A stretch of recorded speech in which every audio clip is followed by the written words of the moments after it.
if those of you just tuning in, for those of you who aren't quite sure what a beating retreat is, well, it's a military spectacle and ceremony which originated in the early years of organised warfare, and it symbolises the end of the day when camp gates were closed and ceremonial flags lowered, and it takes place on Horse Guards Parade every year in June.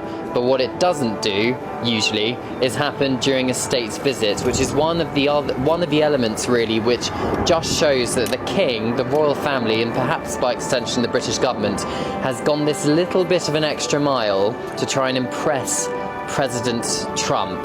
He is arguably, if you like him or don't like him, one of the most, if not the most powerful men on the planet. And from the British government perspective, King Charles, as a sovereign, but also as head of the armed forces, that is the ace card that the British government has to play here. It is him wielding his soft power, and you're seeing it play out in front of you on your screens, or if you're listening on the radio, you're listening to it, all the military music. All of this is soft power, and the king wielding the soft power. It is essentially buttering up the president. It's making him feel good. It's making him feel welcome. It's making him feel important, like the most important person in the garden, the most important person in the room. And it's been like that since he arrived here around midday today in his Marine One helicopter, landing in the walled garden. Again, something which hasn't really happened before. It's a different element, a 15-minute carriage ride through Windsor Great Park.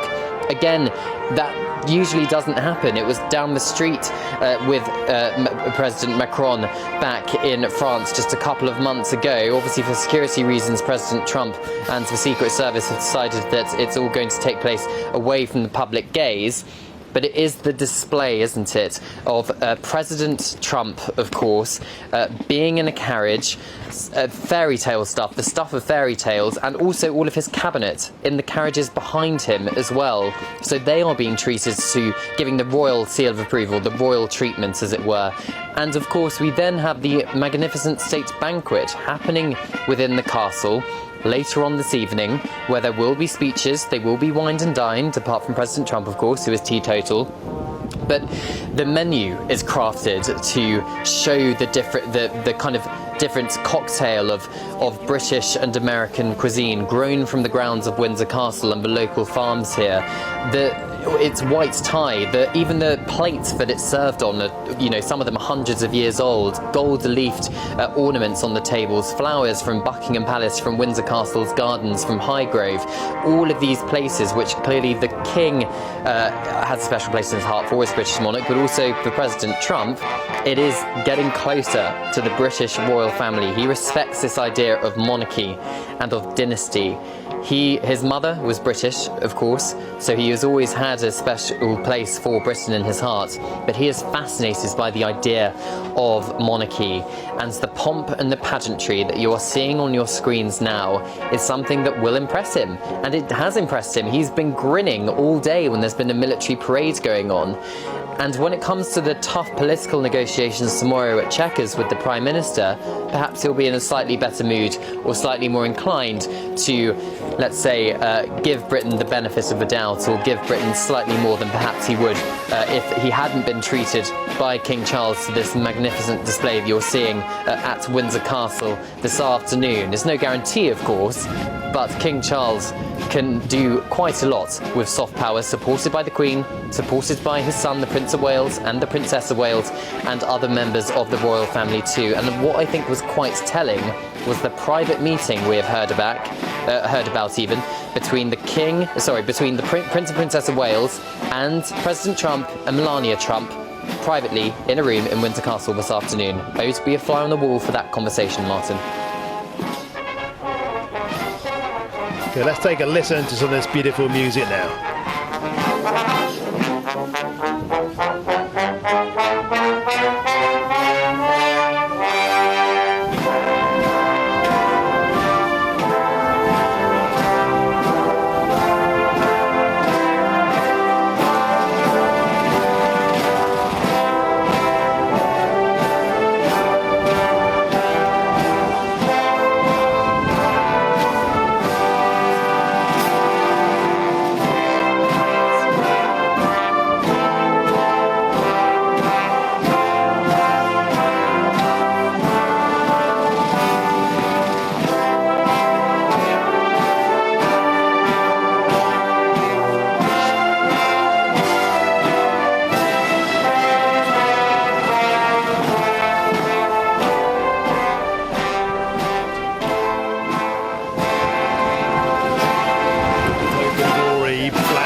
Haleman coup. Here come the Red Arrows. And here come the Red Arrows, one of the world's finest display teams, and we're going to see the red, white and blue.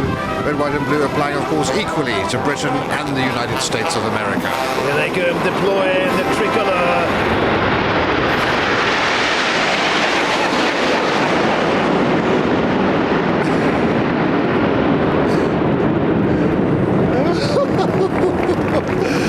Oh my gosh, that was magnificent.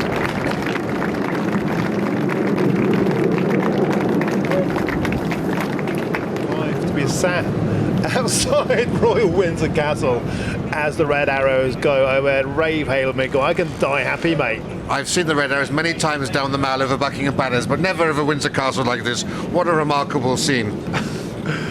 Oh, Jennifer, you need to say something because I'm speechless. Yeah, I know. I think we all just turned around and our jaws dropped. You promised a good seat here today, Martin, and you're not kidding. I've never seen anything like that. And there, you can still see the red, white, and blue smoke. You could almost taste it. Yeah. That was quite something. So, Martin, I know you were a little disappointed about that 35, but I kind of think that made up for it.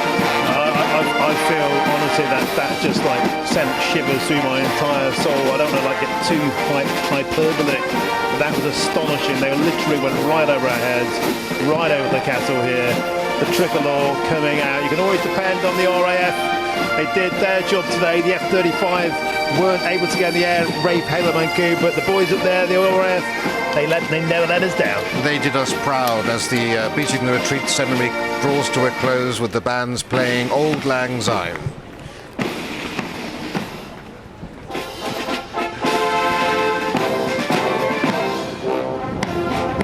President Trump really wanted images and photographs for people at home to see, and I think he won't be disappointed at all with the spectacle that he's been presented with today, and I'm sure Americans across the land will be smiling from ear to ear to see their president feted in such a way. Well, Melania Trump there, just beaming smile, beaming her head off, Jennifer. Just look, I mean, look, these people, they have everything. They can see anything they want. They've been to countless ceremonies around the world. But I put it to you, Jennifer Ewing, as Rave Haleman coup said, he might even yet blast into song. Nobody does it better. Yeah, no, exactly. And like you said, he can have almost anything, but you can't buy this. And as Rafe said earlier, the president likes superlatives, and I've heard, from Rafe and from Cameron and from you, Martin, about 10 to 15 firsts that will have happened today that the president and the first lady will have loved. And has to be said, a slightly windswept President Donald Trump and King Charles now coming off of their plinth, and they're meeting the various heads of the band. Very, very happy pair there. Cameron Walker, talk us through what happens next. They're going around. There's Marco Rubio, some of the US delegation there. The King and President Trump walking side by side of that majestic flyby. I don't know about you, Cameron Walker, made the hairs on the back of my neck stand up probably for the next month. Oh, well, I must admit, Martin, I wasn't looking at my watch, so I didn't quite realise it was 4:45, and then suddenly I hear this amazing noise overhead, and I see the Red Arrows, which were flying so low and so clearly over the round tower, which is basically where I am in Jubilee Gardens within the grounds of Windsor Castle. And it really was, as you were saying, Martin, a magnificent sight. And you saw, I think, the President's reaction to it on the dais, cheerfully applauding all of that. But you're right, they do all look a bit windswept. It is incredibly windy here at Windsor Castle. You just see Lieutenant Colonel Johnny Thompson in your shot there. He's one of the King's most trusted equerries, who basically is in charge of managing the King's diary and the King's private time. And President Trump here meeting military families, both from the United States and the United Kingdom, alongside the King as well, of course, because although the public haven't been allowed in to see any of these elements, military families and military personnel who aren't on parade have been allowed to greet President Trump and observe the beating retreat and all the rest of it. So that is the end of the military spectacle which has happened today. We are expecting a little place tomorrow at Chequers, the Prime Minister's country residence.